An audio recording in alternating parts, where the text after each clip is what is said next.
যেই ব্যক্তি রাতের বেলা এই দোয়াকে 3 বার পরে ঘুমিয়ে যাবে, আল্লাহর নবী বিশ্বনবী সাল্লাল্লাহু আলাইহি ওয়াসাল্লাম বলেন, সকাল বেলা যখন আল্লাহ তাআলার বান্দা ফজরের নামাজের মাঝে যখন উঠবে, আল্লাহ নবী বলেন রাতের বেলা এশার নামাজ পড়ার পরে, খাবার খাওয়ার পরে আল্লাহর বান্দা যদি এই দোয়াটা 3 বার পড়তে পারে, তাহলে আল্লাহ পাক রব্বুল আলামিন সকাল বেলা ঘুম থেকে ওঠার আগে আগে আমার আল্লাহ তাকে নিষ্পাপ মাসুম বাচ্চার মতো আমার আল্লাহ পবিত্র বানায়া দেই।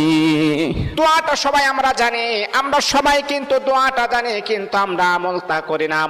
দোয়াটা হলো আস্তাগফিরুল্লাহাল্লাযী লা ইলাহা ইল্লা হুয়াল হাইয়ুল কাইয়্যুম ওয়া আতুবু ইলাইহি লা হাওলা ওয়ালা কুওয়াতা ইল্লা বিল্লাহিল আলিয়্যিল আযীম।